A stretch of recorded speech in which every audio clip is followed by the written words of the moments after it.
안녕하십니까. 경향신문 이대근입니다. 추운 날씨에 제가 목감기에 걸려서 목소리가 좋지 않습니다.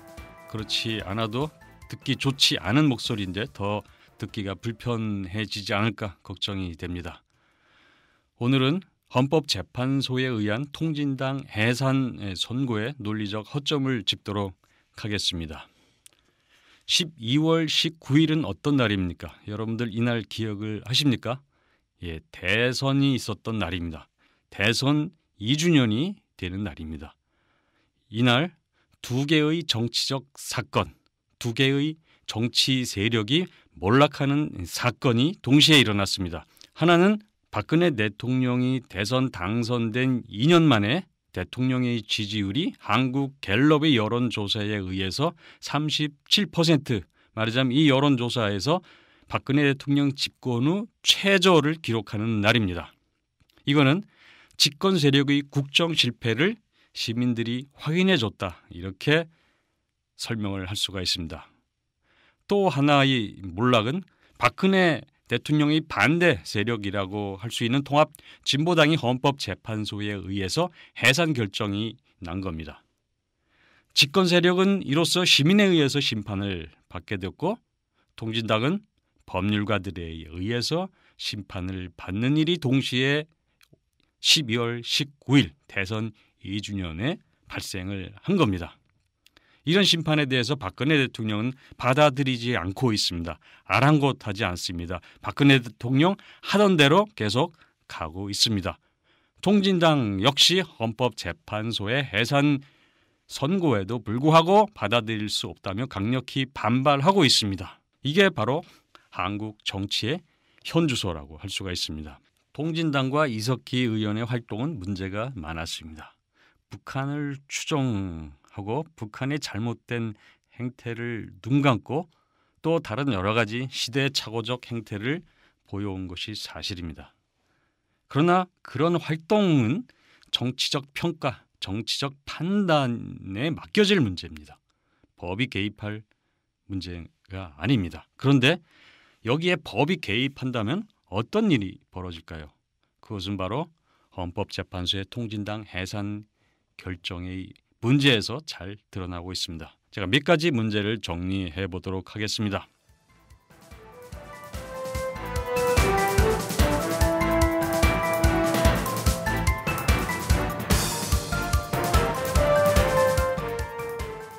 민주주의에서 가장 중요한 제도가 정당입니다. 왜냐하면 민주주의는 정당 간 경쟁에 의해서 유지되고 시민의 의사를 대표하고 거기에 대해서 책임을 지는 민주주의 제도 중에서도 가장 핵심적인 제도이기 때문입니다. 따라서 이 정당을 해산한다는 건 굉장히 중요한 의미가 있습니다.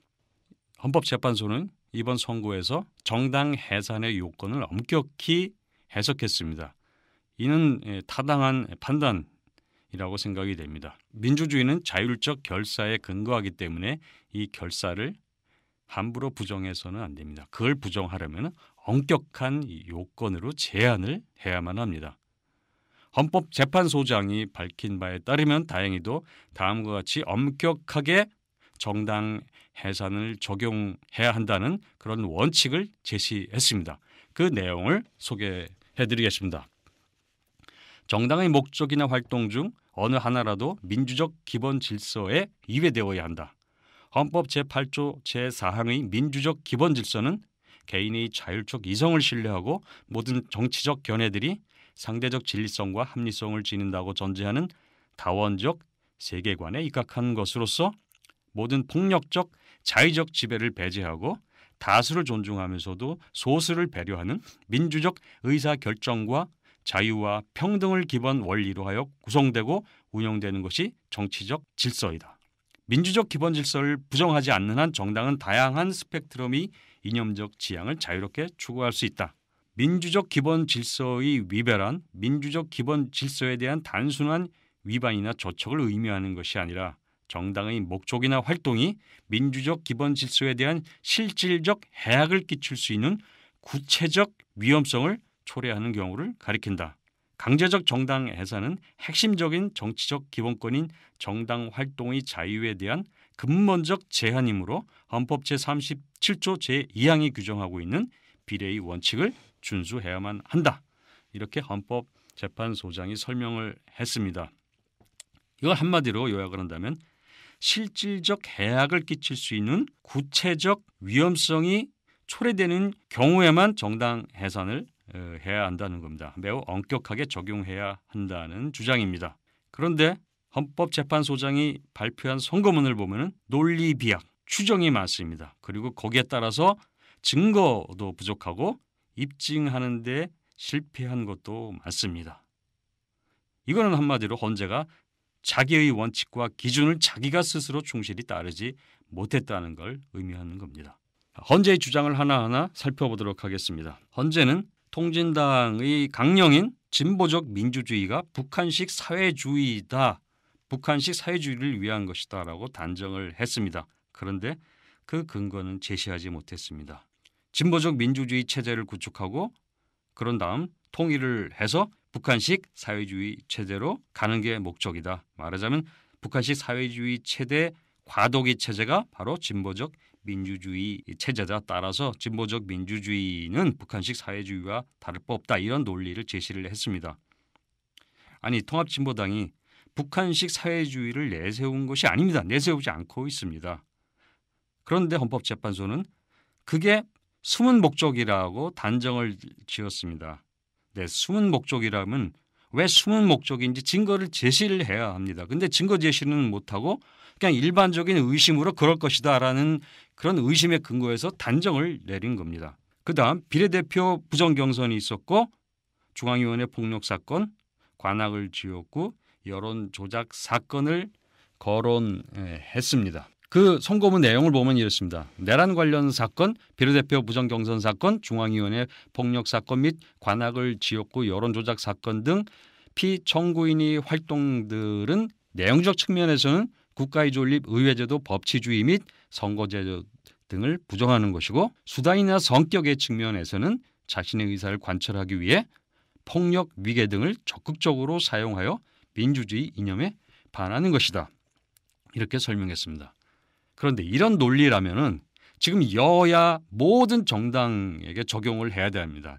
한국 정당들에서는 흔히 나타나는 상황입니다. 당내 경선이든 정당 간 선거든 간에 부정선거 흔한 일입니다. 그 부패한 선거 많이 있었습니다. 과거에도 당행사 때 폭력 사건 심치 않게 발생했습니다. 그런 부정행위들은 그냥 부정행위입니다. 당내 규율에 의해서 제재하거나 아니면 뭐 형사법으로 처벌하거나 하는 일상적으로 정치하면서 나타나는 부작용, 잘못된 행위들입니다. 그건 그거지. 그게 무슨 국가 존립을 부정하고 국가의 민주적 기본 질서를 구체적으로 위험에 빠뜨리는 행위라고 할 수가 있습니까? 만약에 이걸 적용한다면은 한국에서 모든 정당은 사실 다 해산해야 합니다.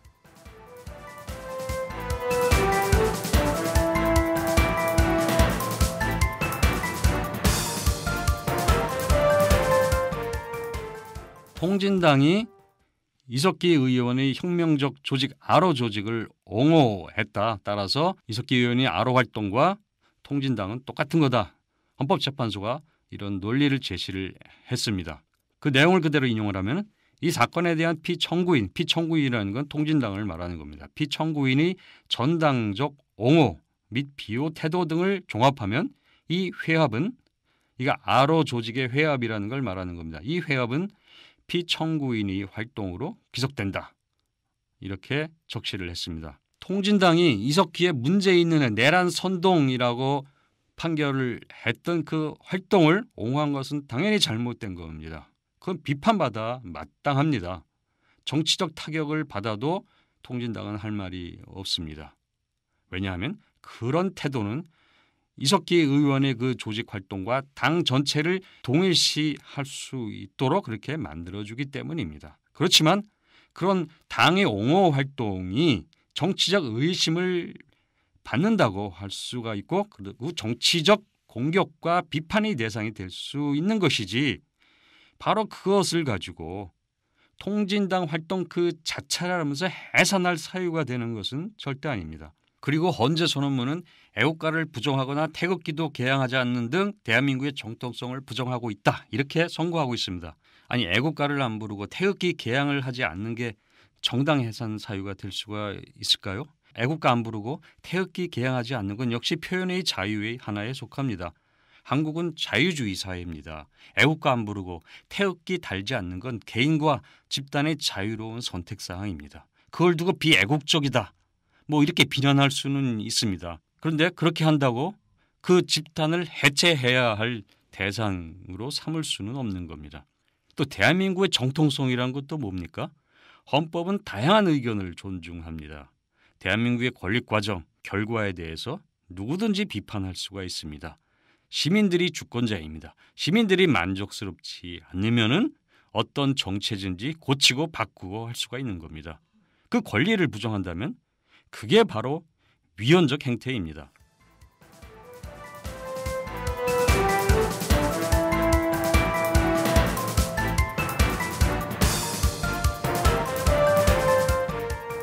당내 일부 행태를 당 전체의 목적 수행을 위한 것이라고 볼 근거가 있는가? 문제가 된 활동에 대해서 당과 다르지 않을 것이라고 의심은 할 수 있습니다. 그렇지만 아무 근거도 없이 똑같다고 하면 안 됩니다. 그런 주장을 하려면 충분한 근거를 제시해야 합니다. 김미수 재판관의 반대 의견이 더 타당한 것은 바로 그 이유입니다. 그 내용을 잠깐 소개를 하겠습니다. 자주파의 대북 정책이나 입장이 우리 사회의 다수 인식과 동떨어진 측면이 있고 자주파가 친북적 성향을 가지고 있다고 할지라도 자주파 전체가 북한을 무조건 추정하고 북한식 사회주의를 추구한다고 볼 수 있는 증거는 없다. 민주노동당 구성원 가운데 종북 성향을 가진 사람만이 피청구인에 남았다고 볼 수도 없다. 청구인, 즉 정부는 민혁당 잔존 세력이 피청구인 통진당을 장악하였다고 주장하나 피청구인 구성원 가운데 민혁당 조직원이나 하부 조직원 또는 관계자였던 것으로 인정할 수 있는 사람은 직접 유죄 판결을 받았거나 판결에서 조직원으로 언급된 단지 몇 명에 불과하고 경기동부연합이 과거 민혁당 또는 민혁당 조직원 등에 의하여 의사결정이 좌우되는 상태에 있었다는 점이나 경기동부연합, 광주전남연합, 부산, 울산, 경남연합이 어떤 이념을 공유하거나 지지하며 통일적으로 단결하여 활동하고 있다는 점도 입증되었다고 볼 수 없다. 피청구인이 우리 사회의 문제를 구조적인 것으로 인식하고 구조적이고 급진적인 변혁을 추구하고 있다고 할지라도 단순히 확립된 질서에 도전한다는 것만으로는 민주국가에서 금지되는 행위가 되지는 않는다. 피청구인이 표방하는 일하는 사람들이 주인이 되는 사회나 외세로부터 자유로운 자주적 정부는 오래된 정치 철학적 전통 속에 있는 주장으로 각국의 다양한 진보 정당들이 같은 취지의 주장을 개진하고 있으며 피청구인이 독창적으로 구성하여 제기한 것이 아니다. 피청구인이 현존하는 정치 경제 질서에 부정적 의사를 표시하고 선거를 통한 집권 이외에 예외적으로 헌법 질서가 중대하게 침해받는 경우에는 저항권에 의한 집권이 가능하다고 언급하고 있다는 사정만으로 폭력적 수단이나 민주주의 원칙에 반하는 수단으로 변혁을 추구하거나 민주적 기본 질서의 전복을 추구하고 있다는 점이 구체적으로 입증되었다고 볼 수 없다. 앞에서 제가 말씀드린 것과 마찬가지로 김미수 재판관의 반대 의견도 그 주장과 논리에 입증할 만한 증거가 없다는 이야기입니다.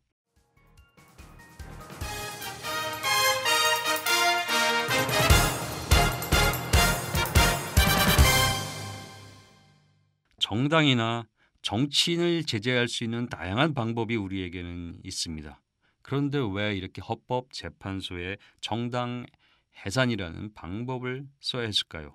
지금 한국에는 정당이나 정치인에 대해서 형사처벌을 할 수 있고 잘못된 행위에 대해서 형사처벌을 할 수 있고 아니면 낙선이라는 정치적 선택에 의해서 정치적으로 말하자면 사실상 제거할 수도 있고 국회 내부에서 제명하거나 국회 윤리위원회 회부해서 다룰 수 있는 다양한 방법들이 이미 있습니다.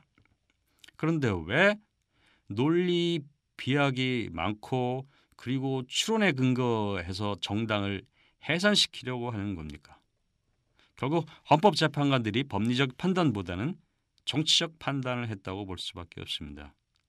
왜 주권자인 시민의 판단을 기다리지 않고 사회 흐름과 동떨어져 있는 소수 법률가들이 스스로 찾아내지도 못한 그 숨은 목적을 들어서 정당을 해산시킬 수 있는가 하는 겁니다. 시민들이 박근혜 정권 심판은 정당합니다. 그러나 법률가들, 그것도 폐쇄적인 집단인 일부 법률가들이 정치적 문제를 정치적으로 결정하는 것은 결코 정당하지 않습니다. 이대근이었습니다.